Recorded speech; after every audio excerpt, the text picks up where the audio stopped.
medio alto e ingresos altos. Como tú lo estabas mencionando, Yasmín, es importante acá decir que estas desigualdades se van a hacer más visibles, pero que además se pueden profundizar. Y la explicación de esto radica en que si bien los niveles de pobreza han caído, hay una población vulnerable muy, muy importante que depende mucho del ciclo económico.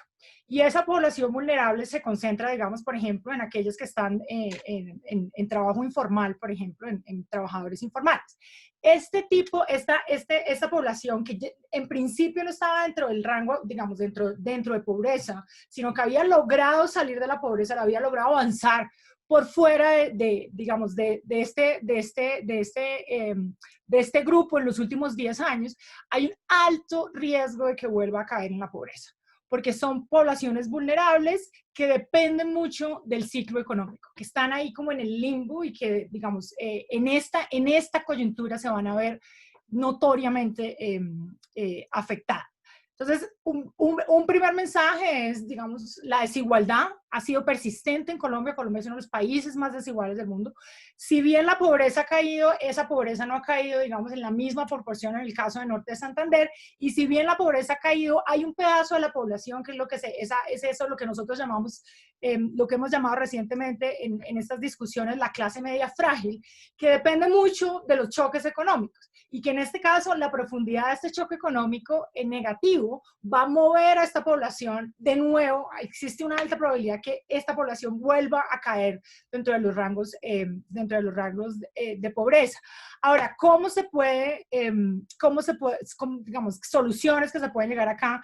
Porque tal cual como Leopoldo también lo planteó en su columna recientemente, digamos, este dilema entre vidas y economía, digamos, entre salud y economía, ahí, y eso creo que va a avanzar un poco en la discusión, digamos. El Estado ha intentado mitigar un poco estos efectos económicos a través de subsidios. Está ahorita el debate de la renta básica universal. Sin embargo, en lugares donde la presencia estatal es tan baja como en algunos lugares del norte de Santander, esto profundiza aún más, digamos, estos problemas. La poca llegada, la baja presencia estatal hace que muchos de estos subsidios sencillamente no lleguen. Entonces, no solo es el choque económico negativo, sino que las ayudas del Estado tampoco están llegando. Entonces, pues, digamos, creo que se nos vienen unos retos importantes. Ahora, en el contexto de Norte de Santander, digamos, hay que añadir a todo esto el tema de, obviamente, de migrantes y de la frontera, está el tema de narcotráfico y está el tema de que si la informalidad es un problema en Colombia, en Norte de Santander esa informalidad es un problema aún más grave. O sea, los niveles de informalidad en Cúcuta, por ejemplo, alcanzan casi el 70%. Entonces, eso quiere decir que estos choques negativos pueden profundizar y el problema de todo esto no es tanto el choque negativo, sino qué tan fácil va a ser salir un poco digamos, de esta crisis. Y eso, digamos, va a depender mucho de las políticas que el gobierno logre tomar a tiempo. Entonces, creo que, digamos, un poco como para responder la pregunta de si la pobreza y el COVID se retroalimentan, con esto cierro. Muchísimas gracias, profesora María Pilar. No sé si el profesor Mario quiera agregar algo. Bueno, 10 minuticos. Saludo al profesor Eduardo Borges, compañero también de la ESAP, a la profesora María del Pilar, que la estuvo por Twitter, y ya. Frente al tema específicamente, pues está como el razonamiento lógico de entender que hay un golpe muy fuerte que va a sentir la población más vulnerable y la población más pobre. La afectación de aquellos logros de esa clase media que logró ascender en esos momentos de crecimiento económico, no solamente para Colombia, sino para América Latina, muy asociado al boom de los commodities, ¿sí? Eso no lo digo yo, lo dice el Banco Interamericano de Desarrollo, un poco explicando el tema de los efectos del COVID y cómo esos momentos de bonanza hizo que ese papel del Estado y ese gasto público, de alguna forma, lograse una reducción sustancial de la pobreza, aún que no movió muy, digamos, en gran medida los temas de desigualdad que en el caso de Colombia son bastante persistentes. Eso primero como un primer elemento, ¿sí? Ahora estamos en una época de vaca flaca, con una caída de los precios del petróleo, con una contracción también de los commodities, y que esa afectación también va a haber, digamos, de alguna forma, tocar fuertemente la capacidad del Estado para poder reaccionar como con esa capacidad que tuvo en otrora, digamos, en otros tiempos frente a temas como la pobreza o a temas como el mismo COVID. Eso como un primer elemento ahí para poderlo referenciar. Lo segundo, y en estos días leía precisamente como pues, hay un informe de la Universidad de los Andes, donde dice que vamos a retroceder y posiblemente vamos a volver casi a lo que teníamos hace 15, un poco más de 15 o 20 años frente al tema de pobreza, ¿sí? Y calculaban más o menos el valor y cuáles son los, digamos, esas facciones de la población que se van a ver afectados. De igual forma, el informe que sacó hace poco la CEPAL frente al tema. ¿Qué agregaría yo para tener en cuenta en el caso de Cúcuta, un poco para tener esa mirada de ciudad? Uno, muy bien menciona la profe, el 70% es informal, pero no solamente ese 70% es informal. Hace poco leía un texto que me llamó mucho la atención, es cómo la relación entre COVID, educación y pobreza, que es un artículo de Foco Económico de ayer o de antier que hizo Samuel Berlinski, donde hay estudios que demuestran posiblemente cómo no solamente ser pobre por carencia de ingresos, sino que los pobres tienen una mayor probabilidad de sufrir de comorbilidad, ¿qué se llama? Que son más de 3 enfermedades, especialmente las que tienen que ver con obesidad, diabetes, hipertensión. Y calculan, que digamos lo hacen para el caso de Nueva York, también para el caso de Inglaterra, pero algunos lo calculan para el caso de América Latina, cómo esas poblaciones, especialmente con cierta edad, tienen mayor propensión, digamos, a no verse afectadas, sino también a verse afectadas en términos de mortalidad, frente a ellos que son las personas mayores a 50 y a 70 años. Y especialmente cómo estas enfermedades conjuntas afectan a los más pobres. Y especialmente, por un lado, el tema de salud y por otro lado, el tema de educación. Entonces muestra un estudio, por ejemplo, en Argentina, que me llamó la atención, de cómo no solamente ser pobres, sino los bajos niveles educativos que tienen, es como si tuviesen menos informados, especialmente sobre su condición de salud. Y como tú bien mencionabas, Yasmín, son personas que trabajan en la informalidad y se ven obligadas a ir a trabajar a la calle porque el confinamiento realmente no es una opción para ellos y los lleva a un nivel mayor, digamos, de probabilidad de contagio. ¿Sí? Eso me hacía pensar entonces en el caso de Cúcuta, donde tenemos un 36%, digamos, por línea de pobreza, por un lado. Dos, cuando miras el comportamiento, mientras que en Colombia se da una reducción de la pobreza, en el caso de Cúcuta específicamente, y también el del norte de Santander, que se mantuvo casi, digamos, como una constante en el tiempo, en promedio casi el 40-42% por línea de pobreza, mientras que en el caso de Cúcuta el 36% del 2017 al 2018, del 2018 al 2019, un aumento de la pobreza y un aumento de la línea de indigencia. ¿Sí? Eso para mí muestra un escenario bastante complicado, especialmente para la población pobre y para aquellas poblaciones que además de pobres por carencia de ingresos, están expuestas a, por bajos niveles educativos, por dedicarse a actividades informales, por de alguna forma tener la alta probabilidad de sufrir estas enfermedades, a tener un mayor impacto de lo que pueda pasar con el COVID y que esa mirada todavía no se ha planteado. Lo que plantea la CEPAL, que me parece interesante, por ejemplo, es como no solamente dar subsidios, unas transferencias monetarias desde la perspectiva de la pobreza monetaria, sino también brindar especialmente medicamentos asociados para estas enfermedades que suelen afectar más a los pobres y especialmente informarlos y sensibilizarlos frente a los temas de salud, porque los ponen digamos, en un punto un poco más propenso a ser afectado por ello. Y lo que menciona la profesora, claro, si uno mira solamente Cúcuta, pero cuando ya te adentras a todo lo que es norte de Santander, el Catatumbo, por ejemplo, donde la institucionalidad es muy baja y quienes generan las reglas de juego son otros actores que establecen, digamos, unas condiciones a partir de las armas y a partir de los negocios y las economías subterráneas, pues, como lo ha hecho el ELN, que ha hecho un control en algunos territorios, entregando mercados y haciendo el papel del Estado en algunos lugares, no solamente acá en el norte de Santander, sino, por ejemplo, en el sur del Bolívar. Y eso muestra claramente que hay unos complejos, una complejidad, perdón, que hace que el tema del COVID y la pobreza debe ser analizado no solamente desde un enfoque territorial, sino también con un enfoque poblacional, tal y cual como la profe mencionaba. Yo creo que estamos frente a un gran reto y digamos, una capacidad del Estado muy limitada en términos fiscales para poder responder de manera más eficaz a lo que estamos, digamos, enfrentando. Yo creo que el tema de salud, o sea, el tema de la pobreza, no solamente mirado como ingreso, sino la pobreza mirado también con otros temas asociados como educación, como el tema de la salud, creo que es fundamental para poder comprender los pobres. En la encuesta ¿Cómo vamos? Por ejemplo, cuando uno mira en la encuesta de percepción, ¿a quién le va peor en los temas de pobreza, en los temas de nutrición, en los temas de asistencia de salud? Son personas mayores a 60 y 70 años en la encuesta que hacemos nosotros aquí en Cúcuta. Eso muestra claramente un foco de atención poblacional muy específico. Y dos, el enfoque territorial, porque el norte de Santander es una región muy heterogénea, digamos, y en el caso de Cúcuta también muy particular. Listo, profe, muchísimas gracias. El profesor Eduardo, no sé qué elementos quiera rescatar, aparte de los ya mencionados por la profesora María del Pilar y el profesor Mario, para tener sobre la mesa en este análisis. Bueno, buenas tardes.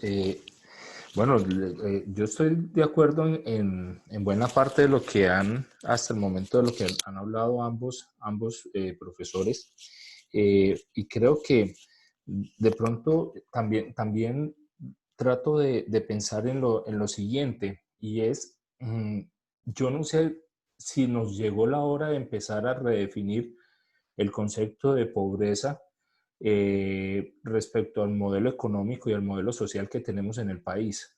Porque lo que yo estoy viendo en medio de la crisis es el desespero de mucha gente que hasta el momento no estaban clasificados como pobreza, pero que se están declarando al borde de quiebras, que se están declarando absolutamente impactados, sensibles a la parálisis económica y a la parálisis productiva que trajo consigo la declaración de la emergencia y de la cuarentena. Entonces, yo no sé hasta dónde realmente la pobreza es la que nosotros hemos conocido hasta ahora y la manera como la hemos medido, o si esta pandemia nos va a imponer el reto de pensar la pobreza de otra forma.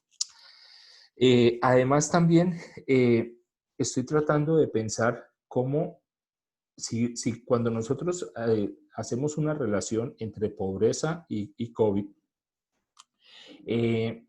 tendríamos que pensar en cómo tendríamos que mirar el modelo económico y el modelo político, el modelo social de la distribución de los recursos de la economía en el país. Inicialmente habíamos, entre esos, me clasificaba yo en un primer momento, pensaba que íbamos a llegar a un momento en que el modelo económico se iba a tener que replantear a partir de la situación de la pandemia. Pero lo que estamos viendo es que el modelo capitalista definitivamente logra salir muy fuerte, va a salir muy fortalecido de esta situación, y vamos a tener que presenciar muy seguramente fórmulas clásicas como que las ganancias o las épocas de las ganancias se monopolizan, pero las pérdidas se socializan. Y en medio de este contexto, pues le va a tocar al Estado asumir una posición en la que de pronto muchos pensábamos que ya el Estado no estaba llamado. Y es que el Estado es el que le va a tocar sacar a buena parte de las regiones y de los sectores de la sociedad de la crisis económica en la que nos estamos metiendo.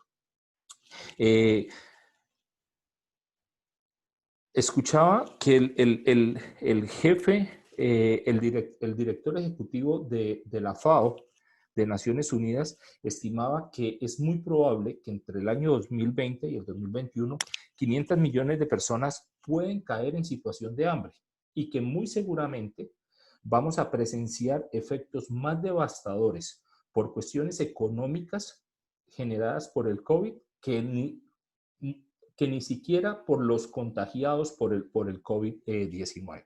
Entonces yo creo que aquí nos colocan un reto muy grande, porque vamos a tener que mirar cuál es el modelo de productividad que nosotros tenemos, y en ese modelo de productividad, cuál es el concepto de sociedad, de personas, de recursos humanos que nosotros tenemos dentro del modelo y dentro del modelo político. Yo, sinceramente, hasta el momento no he visto todavía una fórmula mejor estructurada para poder enfrentar los problemas que ya nos está generando el COVID. De hecho, lo que nosotros estamos viendo en las calles, el desespero de la gente, de los más vulnerables y de la clase media, por tener que salir a trabajar, por tener que salir a producir algo, porque nos colocan en la situación de o nos mata el virus o nos mata el hambre. pero no es una situación solamente de los más pobres, sino que lo estamos viendo en todos los ámbitos y en todos los medios productivos. Y todos los días nos levantamos con noticias de nuevas empresas, de nuevos sectores, de nuevas áreas que empiezan a sentir unos embates muy fuertes del modelo. Entonces, aquí vamos a tener que llegar a pensar cuál es el papel que va a cumplir el Estado. Y yo definitivamente creo que el único que va a poder reparar las situaciones que estamos teniendo es el Estado. Pero para eso, en el caso de Norte de Santander, tenemos unos retos muy grandes. Primero, tenemos que pensar en el modelo de productividad que tenemos en el departamento. Cómo tenemos que cambiar esa cultura estructural, histórica, que ha estado muy aferrada a temas del comercio transfronterizo, muchas veces del comercio informal también, que afectó la capacidad productiva, la capacidad industrial, la capacidad tecnológica y la capacidad educativa del departamento. Segundo, vamos a tener que mirar con mucha lupa y con mucho detenimiento los bajos niveles que tenemos en las tasas de empleo formal y las incapacidades que tenemos para poder generar mayor empleo informal. ¿En qué sentido? En el sentido de que tenemos un modelo de competitividad que no es el más idóneo ni el más apto para poder responder a los problemas económicos, a los problemas de desempleo y de empleo informal que tenemos en el departamento. Tercero, vamos a tener que comenzar a plantearnos cuáles son las soluciones a los problemas de infraestructura que está enfrentando el departamento. El gran problema de Norte de Santander es que es un departamento que se quedó muy atrás en el desarrollo de una infraestructura muchísimo más competitiva, muchísimo más productiva y que le permita de verdad generar nuevas formas de inversión, nuevas formas de empresa, nuevas formas de trabajo. Cuarto, tendremos que mirar muy detalladamente el impacto que está teniendo la migración, la inseguridad y el narcotráfico en una zona de frontera tan absolutamente diversa como la que nosotros tenemos en el departamento. Y en donde, pues, lógicamente hay una presencia de grupos armados ilegales que están ejerciendo unas funciones claras de dominio territorial y que de una u otra manera, pues, nos están afectando a nosotros también. Y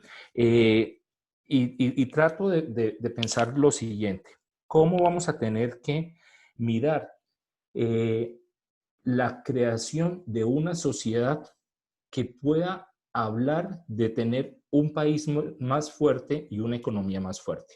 Y esto pasa por el quinto punto, que es el de cómo hacer un Estado muchísimo más moderno y más eficiente. El gran problema de la modernización y de la eficiencia del Estado colombiano es el alto nivel de corrupción que se presenta en buena parte de las instancias de gobierno y los altos niveles de impunidad que no están permitiendo que se pueda hablar realmente de procesos modernos y de procesos eficientes en la administración de los recursos de lo público. ¿Para qué? Para poder llegar a algo que los daneses llaman como la especie de ese concepto que tienen de la malla. ¿Y qué es ese concepto de la malla? De decir, en medio de la crisis se conoce cuándo una sociedad es fuerte y cuándo un país es fuerte y cuándo un Estado es fuerte. Porque cuando se presenta una crisis, si nosotros tenemos la capacidad de atender a los más necesitados, tenemos la capacidad de solucionar los problemas de los más vulnerables como sociedad y como país, pues necesariamente estaremos hablando de un país y de una sociedad muchísimo más fuerte, más desarrollada y con la capacidad de generar mayores niveles de felicidad. ¿Qué es lo que estamos viendo en medio de esta pandemia? Que no hay un Estado capaz de generar mayores niveles de seguridad para las personas. Dos, que eso está obligando a muchas personas, a los pobres, a las personas más a las personas más vulnerables, pero también a una clase media que está desesperada por tener que salir, trabajar y producir. 3, que caímos en el cuento de que ahora el contagio es responsabilidad de cada uno de nosotros porque o trabajamos o nos morimos de hambre porque nos estamos escondiendo del virus. Entonces yo creo que vamos a tener que empezar a replantearnos esos conceptos de modelo de sociedad, de modelo de Estado, de modelo de país, de modelo de economía incluso que nosotros tenemos, sin desconocer lo siguiente. El capitalismo demuestra que es muy fuerte incluso para lograr persistir a situaciones como las que estamos viviendo.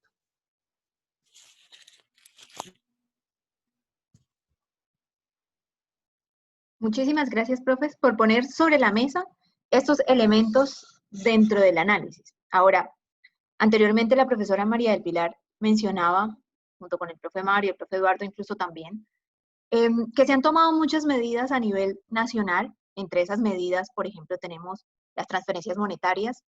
Se han dado incluso alguna política de dar alimentos y el profe Mario mencionaba incluso de llegar a dar medicamentos también. Pero son políticas que escasamente los territorios a nivel subnacional, las gobernaciones, las alcaldías, van a poder llevar a cabo, van a poder replicar y mucho menos mantener en el tiempo, producto de que sus presupuestos son muy limitados.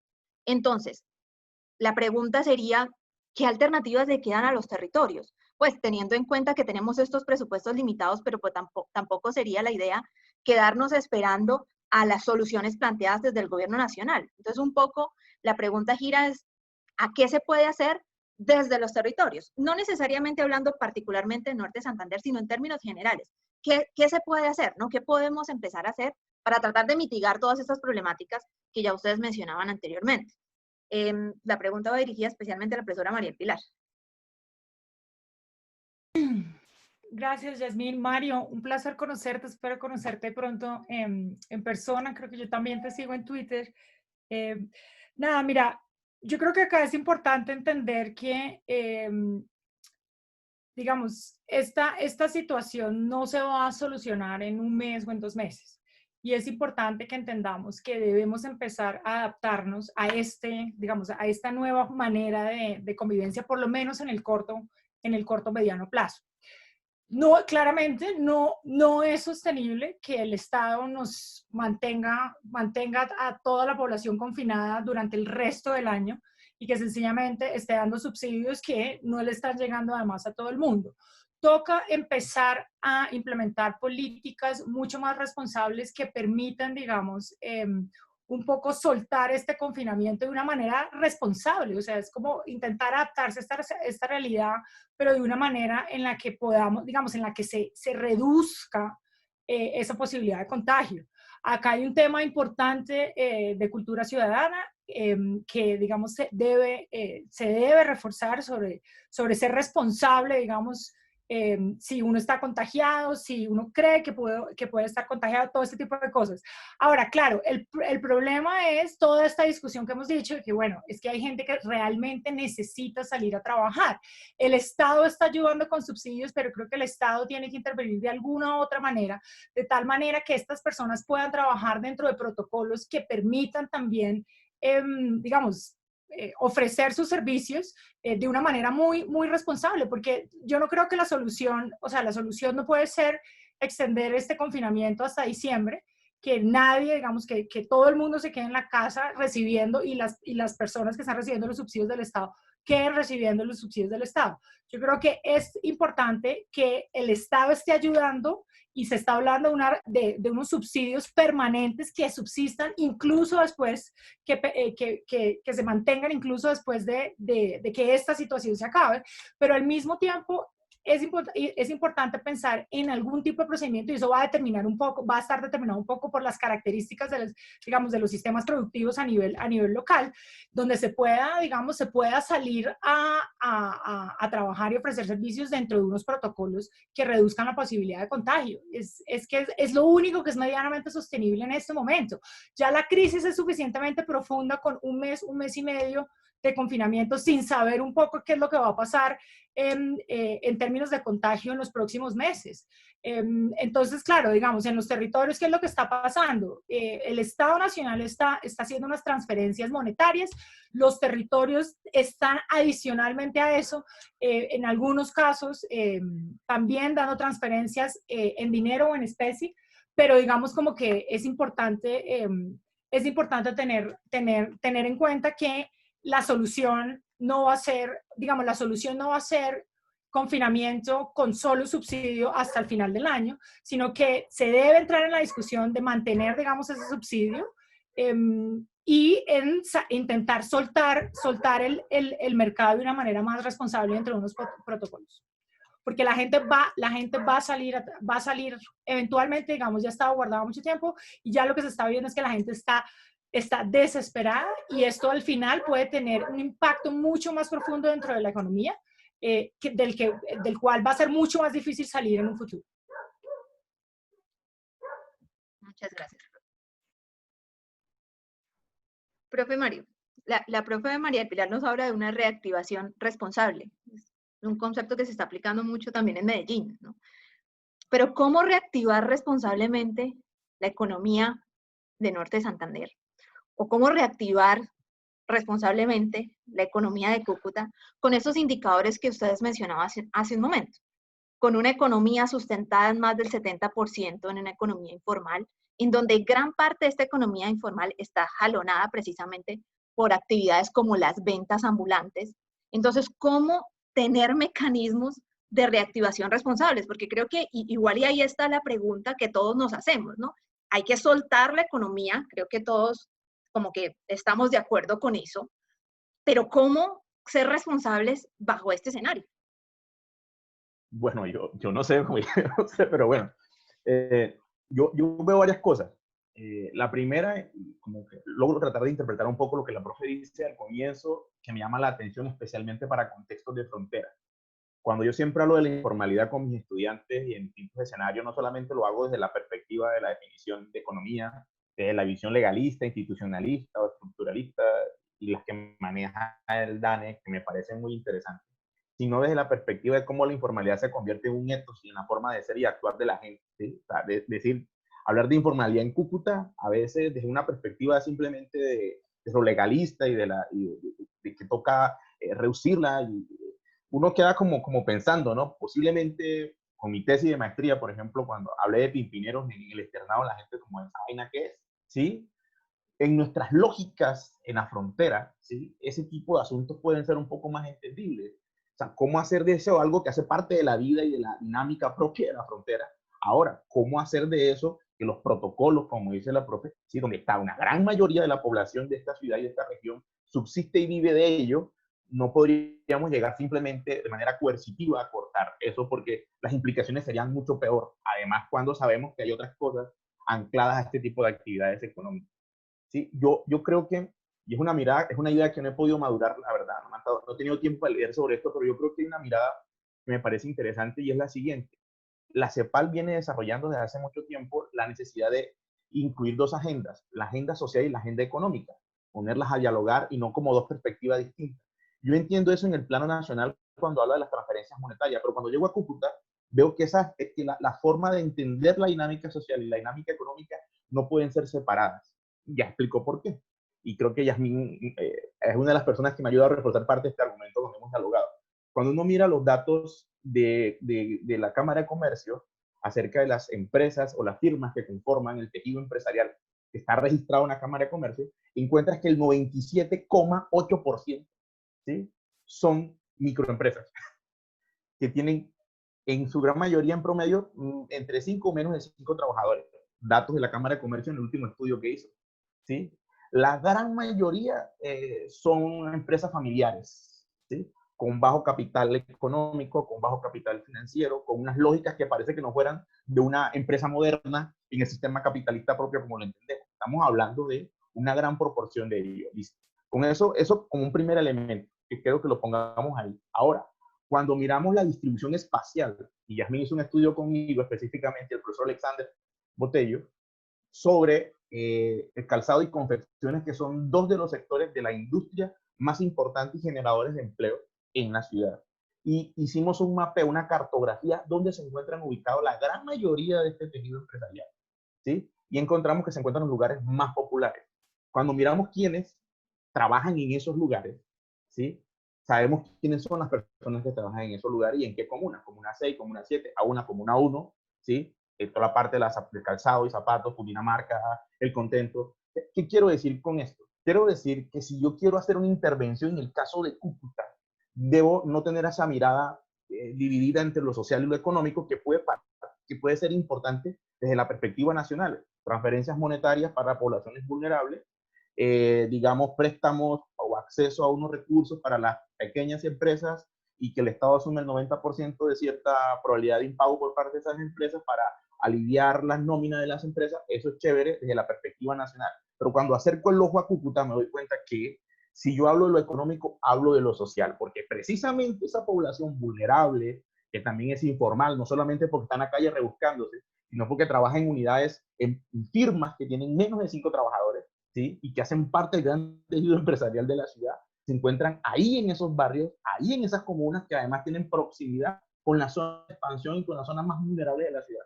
¿Qué quiero decir con esto? El primer elemento que yo haría, si fuera alcalde, como no lo soy, lo puedo decir con tranquilidad, es que mejoraría el sistema de información. Creo que hay unos temas de información que me parece que son clave. No sabemos cuántos son ni quiénes son, ¿sí? Los sistemas de información que el gobierno nacional tiene, si ven que me parece importante, y de ahí se derivan gran parte de la política social que ha servido para todo el tema de las transferencias económicas, especialmente, pero y los que no se encuentran ahí, ¿dónde están? Que en el caso de Cúcuta son bastantes.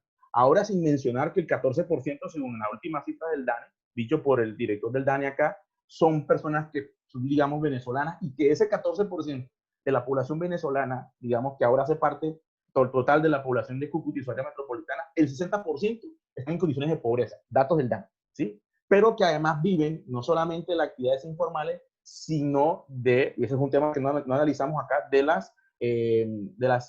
los giros que hacen sus familias de afuera para ellos, y no solamente los de acá, los que están por fuera.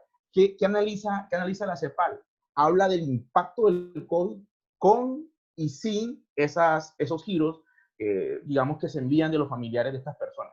Ahora imagínate en Cúcuta que el año pasado, una publicación de la revista Dinero decía la secretaria de Hacienda de la alcaldía que había tenido su mejor momento económico gracias a los giros enviados por los venezolanos, porque se vio traducido en esos momentos, en esos circuitos económicos del comercio, que es gran parte, digamos, que mueve el empleo y la actividad económica de la ciudad, pero que ahora entra a mermar porque, dadas las condiciones, va a afectar. Estamos hablando de un conjunto de cosas que se relacionan entre sí, pero el primer punto es tener un sistema de información que puede complementarse entre lo que tiene Cámara de Comercio, lo que se levanta a partir de la información de los sistemas nacionales, llámese SISBEN para adulto mayor, para jóvenes en acción, para familias en acción, y para un grupo de población que no está registrada ahí, pero que es una gran mayoría, tratar de, digamos, de complementar ese sistema de información, porque sin ello, aún los temas de focalización se vuelven muy difíciles para poder llegar a quien realmente lo necesita. Pero Cúcuta es una ciudad pequeña y sabemos que donde la gente trabaja también, que son este gran tejido empresarial que también trabajan de manera informal, digamos, labora mucha gente, específicamente esa población vulnerable. Yo creo que si cruzáramos información a nivel local, hiciéramos un esfuerzo de hacer un trabajo, no sé si llamarlo, de articulación entre el sector público y el sector privado, fuésemos, no digo más efectivos, pero mucho mejor de lo que se está haciendo ahora, en estos momentos. Eso implica 3 elementos que me parecen claves dentro de una perspectiva de la gobernanza. El sector privado, los gremios que hacen su esfuerzo también, el sector público, la academia y especialmente el sector social, porque se han desarrollado un conjunto de acciones que nadie registra, que son las personas que en acciones de solidaridad van entregando con asociaciones, con, digamos, distintos grupos, aún de inspiración personal, altruismo, que se están moviendo por toda la ciudad ayudando a las personas. Si generáramos un sistema de información desarticular a lo social, lo económico, lo académico, en función del conocimiento para ello, creo que los resultados pueden ser mucho mejor. Para entender el fenómeno, no solamente de la perspectiva nacional, que hay que entenderlo, sino las dinámicas propias del territorio, hablando de Cúcuta, porque si ya nos extendemos al caso, digamos, donde existe presencia, digamos, de grupos al margen de la ley, narcotráfico, contrabando, aún con mayor fuerza, pues el asunto puede volverse complicado, pero creo que hay que mejorar el sistema de información para ser más efectivo. Y una voluntad que hay que, yo creo que el gran problema que tiene Cúcuta, el norte de Santander, y eso me lo han escuchado decir como 500.000 veces de que estoy aquí en Cúcuta, porque no soy de Cúcuta, pero de que estoy acá, es el tema de que aquí no hay capital social, basado en la confianza y en la capacidad de actuar, digamos, mancomunadamente los distintos actores.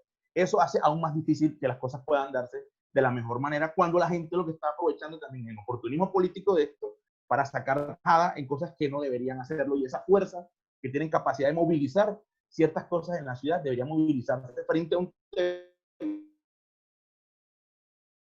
que va a quejar a los más pobres, que son muchos, no solamente son los pobres cucuteños, sino también una población venezolana muy fuerte, arraigada, donde según el DANE, más del 60% de esos son pobres, ¿sí? Ubicados especialmente en la comuna 6, 7, 8 y 9, en la zona de expansión, en condiciones, lo digo porque he trabajado con ellos en distintos proyectos, en condiciones bastante precarias. Entonces yo creo que el asunto es información, ponernos de acuerdo frente a eso, actuar yo pienso, teniendo como un horizonte, porque parece que a veces no hay horizonte, y no es un tema, ojo, y frente a lo que tú hablas de la reactivación, ya yo ni que habría reactivación, habría, no sé, nunca, estamos hablando desde que estoy en Cúcuta del 2008, estamos hablando de crisis y reactivación, no sé cuál es la reactivación que necesita Cúcuta, ¿sí? Es una cosa que parece eterna y un discurso ahí medio peligroso en torno a la crisis y crisis y crisis, y la reactivación, y yo sé que estoy declarando la reactivación, y no es por el COVID lo que devela son los problemas estructurales de esta ciudad,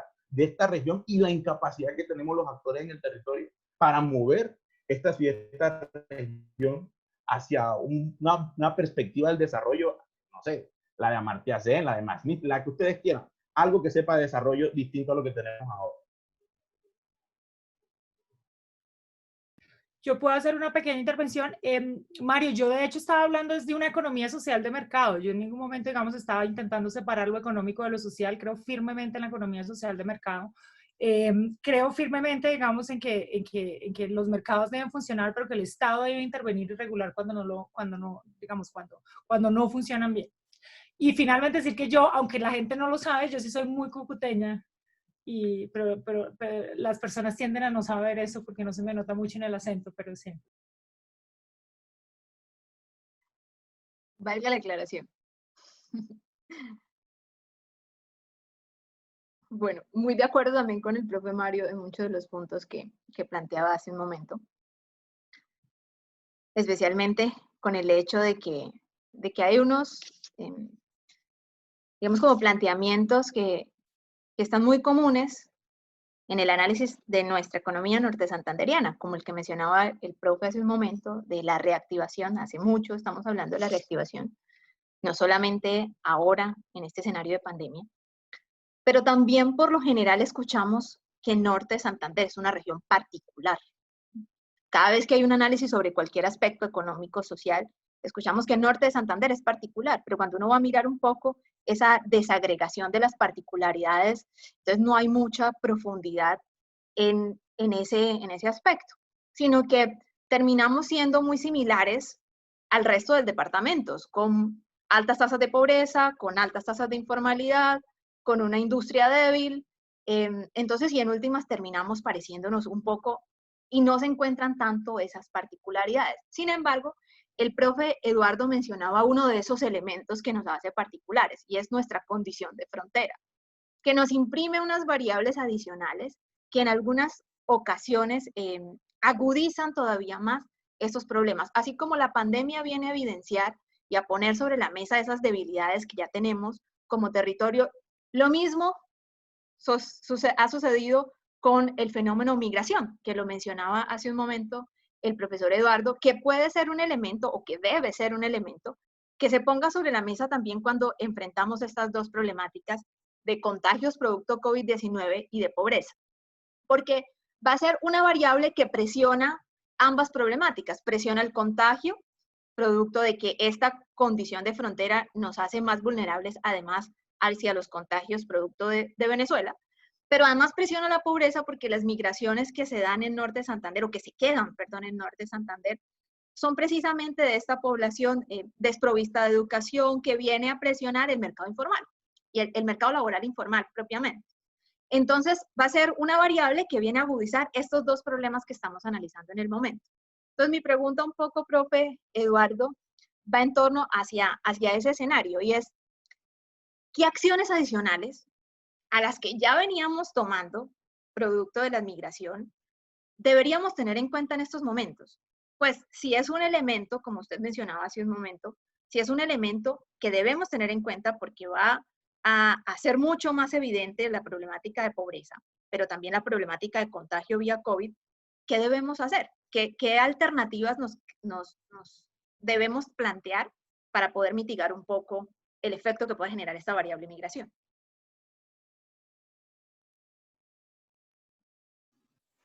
Bueno, Yasmín, a ver, estos son temas o son problemáticas absolutamente complejas que nos ponen como a tratar de hacer hipótesis, pero bueno, tratemos de lanzar algo a ver qué sale de allí. Vea, cuando yo hablo de la necesidad de un cambio en el modelo de, de los conceptos de lo social, de lo político, de lo económico, de incluso de la forma de Estado, trato de hacerlo con el siguiente llamado. Definitivamente los territorios no podemos actuar solos en una situación como esta. Aquí se necesita una articulación muy fuerte interinstitucional entre los territorios y el gobierno nacional. Y en el caso de Norte de Santander, por esa condición de frontera, también es cierto que aquí hay una economía ilegal absolutamente fuerte, que es la que ha logrado sostener buena parte de las dinámicas económicas que vive el ciudadano del común, el ciudadano el día a día, ante la ausencia muchas veces de un Estado que de una u otra forma pues también ha estado ausente. Miremos, por ejemplo, el problema que nosotros tenemos del narcotráfico en el departamento.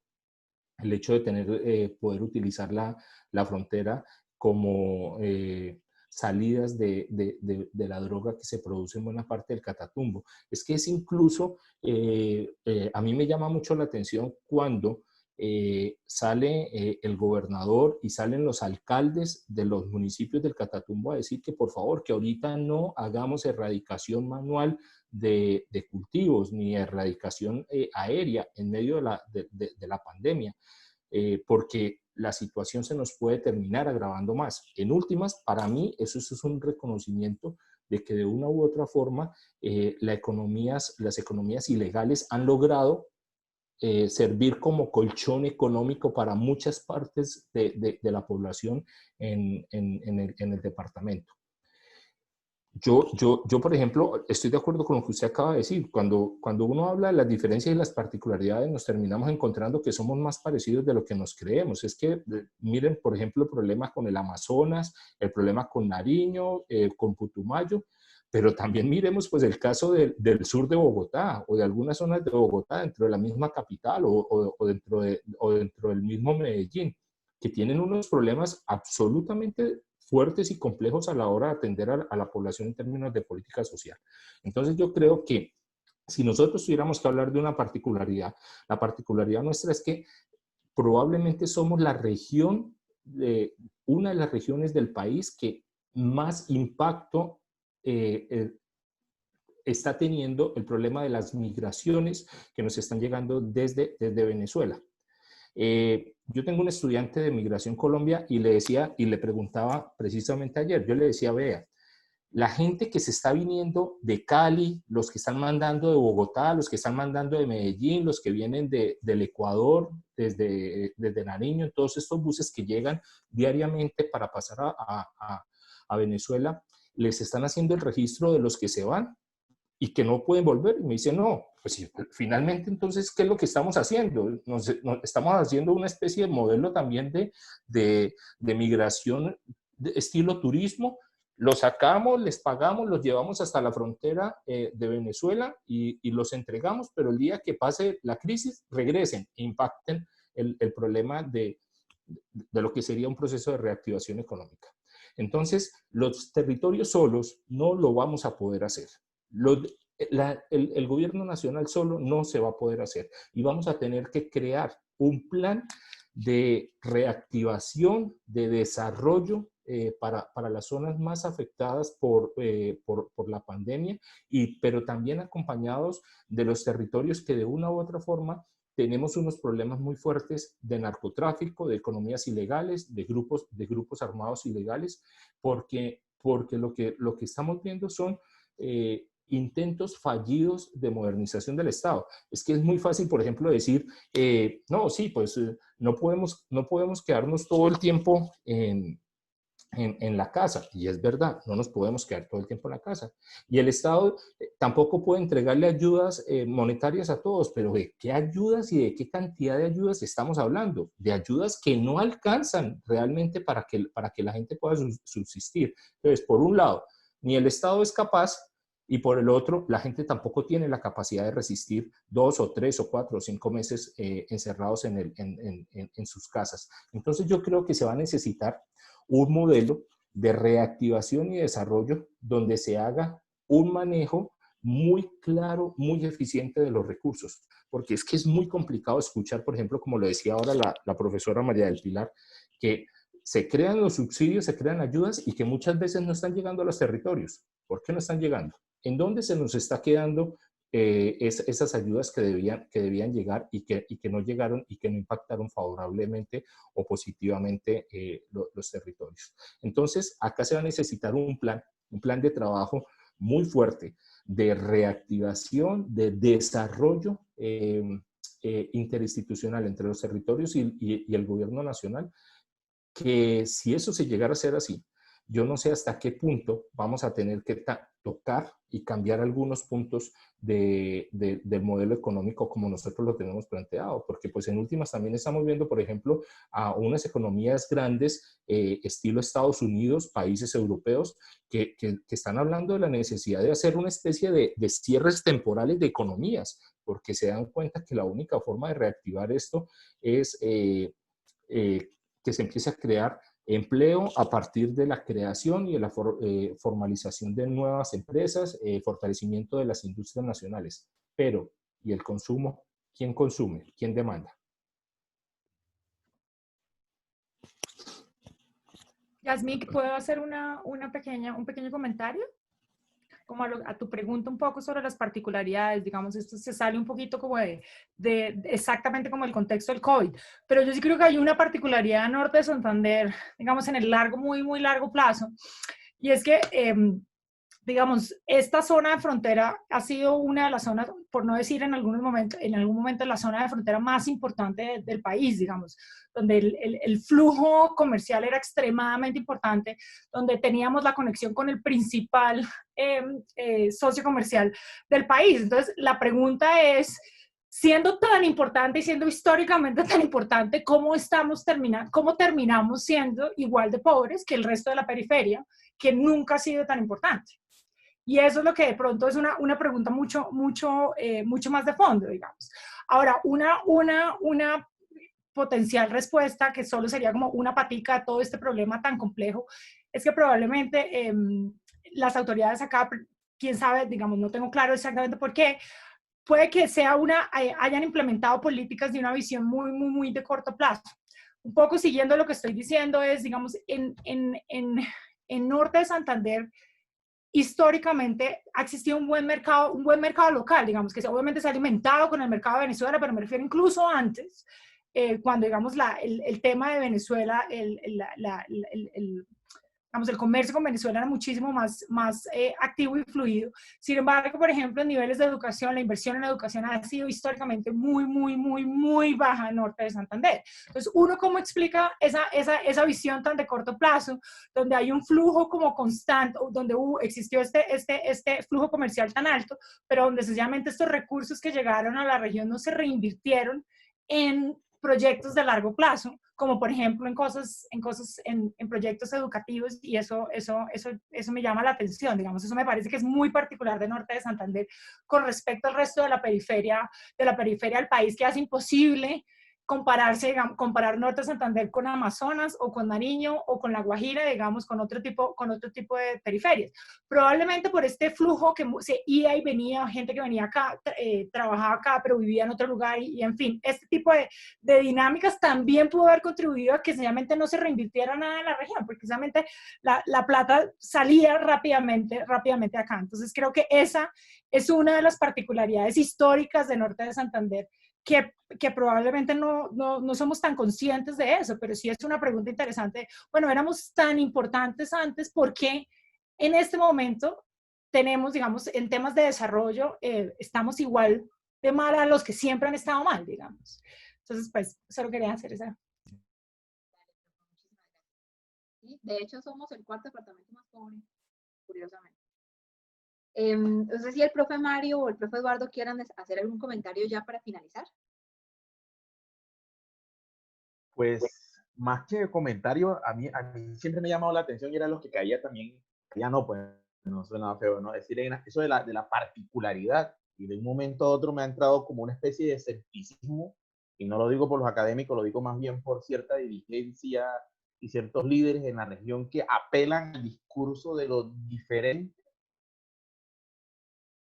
al gobierno central. ¿Sí? Es una cosa rara ahí, como una ley del acomode del discurso de lo particular, pero siempre pidiendo y no proponiendo cosas de largo plazo y juntándonos para cosas un poco más importantes. O sea, he notado eso con cierta particularidad en una dirigencia, en ciertos líderes de la región que hablan de lo particular para pedir. ¿Sí? Como que somos diferentes, pero cuando se le pone en sus justas proporciones en que somos diferentes, no hay argumentos muchas veces en esa gente que dirige, entre comillas, la región.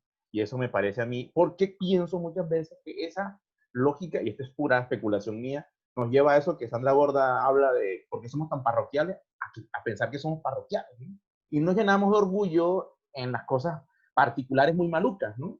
El contrabando, la cosa rara, ¿sí? Cuando uno ve un programa de televisión y mira la frontera, uno dice, pues no son diferentes, ¿no?